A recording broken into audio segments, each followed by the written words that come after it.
welcome to Slow People. Oke, di video kali ini kita sudah punya 6 pertanyaan seputar mitos dan fakta infeksi menular seksual. Sedikit ya. Sebelum ditonton, jangan lupa subscribe.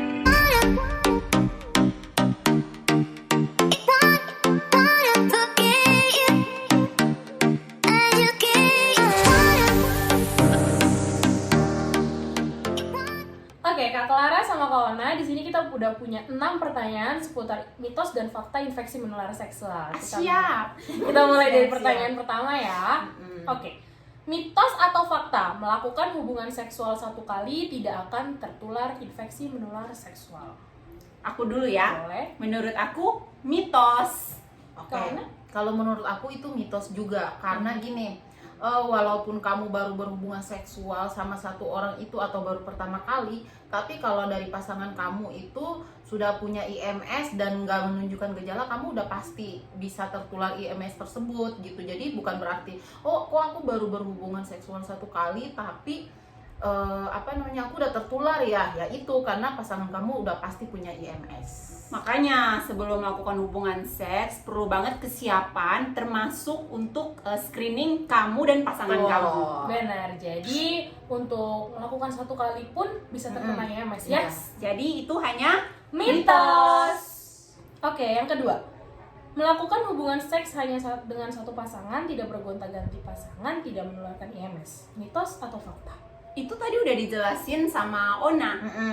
Jadi itu juga mitos karena Oke. walaupun kamu cuma berhubungan sama satu pasangan nih, kayak aku cuma sama pasangan aku doang, tapi kok aku kena IMS, ya berarti pasangan kamu atau kamu yang udah Patut punya IMS gitu. Jadi bukan berarti kamu cuma sama satu pasangan tapi kamu nggak bisa kena IMS, enggak, no. Oke, jadi walaupun satu kali melakukan hubungan seksual ataupun dengan satu pasangan masih bisa berpotensi kena infeksi Iya, menular iya, seksual betul. berarti ya. Ataupun sering melakukan hubungan seksual tapi dia setia dengan satu pasangan, tapi pasangannya ini yang sering jajan misalnya. Nah, dia beresiko untuk terkena IMS. Oke deh, yang ketiga. Kencing nanah hanya tertular dan berdampak negatif pada laki-laki. Mitos atau fakta?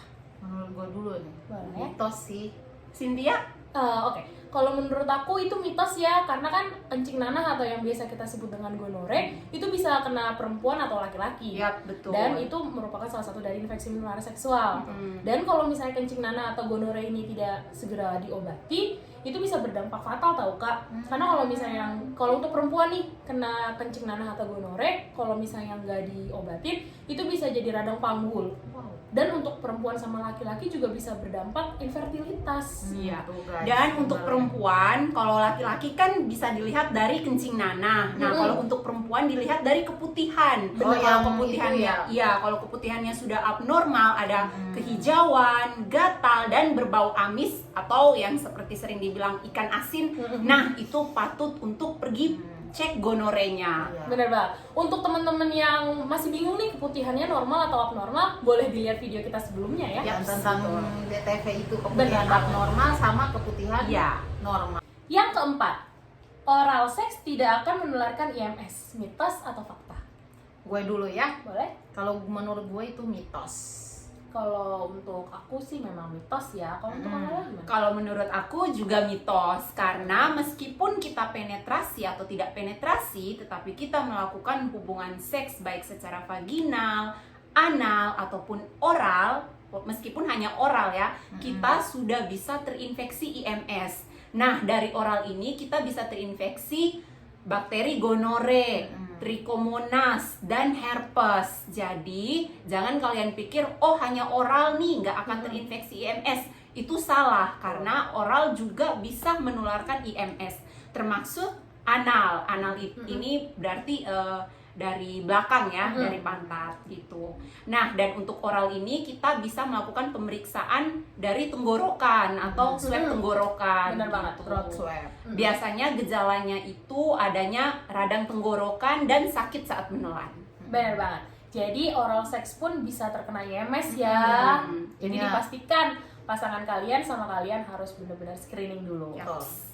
Oke, selanjutnya keputihan berlebihan dan ada rasa gatal serta bau pada vagina merupakan salah satu gejala IMS. Benar atau enggak? ini benar. Karena ini tadi udah kita jelaskan ya teman-teman, kalau kalian merasa adanya tanda-tanda abnormal pada keputihan kalian, nah untuk keputihan abnormal dan normal bisa kalian tonton di video kita sebelumnya. Abnormal itu adanya rasa gatal, bau, atau kalian merasa tidak nyaman seperti keju atau konsistensinya terlalu berbusa, kalian perlu melakukan screening. Kemungkinan keputihan itu menandakan adanya infeksi menular seksual. Jangan sampai pakai yang macam-macam pewangi apa segala macam, Iya, jangan ya. betul. Kalian perlu ke fasilitas kesehatan untuk memeriksakan diri kalian, karena kalau kalian pakai yang bermacam-macam itu malah tambah merusak, bukan tambah menyembuhkan gitu. Karena itu bisa menyebabkan jamur kandida. Bener banget. Jadi kalau misalnya udah ngerasa kayak keputihannya udah berubah nih, mungkin itu salah satu gejala dari infeksi menular seksual. Jadi memang harus segera diperiksakan ke pelayanan kesehatan. Yaps. Selanjutnya, yang terakhir ya. Wow, cepet ya. Screening atau pemeriksaan IMS perlu dilakukan saat tubuh mulai menunjukkan gejala terkena IMS. Mitos atau fakta? Jadi maksudnya screeningnya tunggu ada gejala dulu. Benar banget. Itu mitos atau fakta? Mitos dong, iya nggak sih? Iya. Menurutmu sih? Kalau menurut gue mitos ya, maksudnya kalau misalnya kita udah ngerasa diri kita melakukan hubungan seksual yang beresiko, sebaiknya jangan nunggu sampai ada gejala. Lebih baik kita setelah melakukan hubungan beresiko, kita langsung pemeriksaan kesehatan ke fasilitas kesehatan. Bener banget. Karena kan lebih cepat dideteksi akan lebih baik. Gitu. Mencegah lebih baik daripada Bener banget. mengobati. Balik lagi ke pertanyaan yang tadi nih, kalau misalnya kena gonore, penanganannya terlambat bisa jadi radang panggul, bisa jadi infertilitas gitu. Beresiko di sini artinya kalian tidak menggunakan pengaman Bener. atau kondom. Tetapi perlu diingat teman-teman, kondom itu juga nggak sepenuhnya bisa melindungi kita dari infeksi menular seksual seperti herpes. Itu nggak bisa tercover ya dari Bener banget. kondom. Karena kan kondom juga dia cuma menutup bagian tertentu aja Benar. gitu. Atau kutil kelamin meskipun kita pakai kondom Masih bisa kena Iya, juga. Karena itu skin to skin ya. Bener Iya. banget. Jadi kalau misalkan kalian sudah aktif berhubungan seks, kalian tentu perlu melakukan screening. Biasanya dianjurkan 6 bulan ya, Bener banget. tiap 6 bulan. Pokoknya atau setiap 6 bulan atau memang kalian ngerasa Baru selesai ini apa hubungan benar beresiko. ya. hubungan seksual yang beresiko. Jadi sebelum ada tanda-tanda gejala, mendingan kalian pemeriksaan screening kesehatan kalian. Iya. Apalagi pap smear untuk yang sudah aktif berhubungan seks perlu banget melakukan pap smear setiap 1 tahun. Benar banget. Guys, itu tadi penjelasan dari Slow Beeper mengenai mitos dan fakta seputar infeksi menular seksual.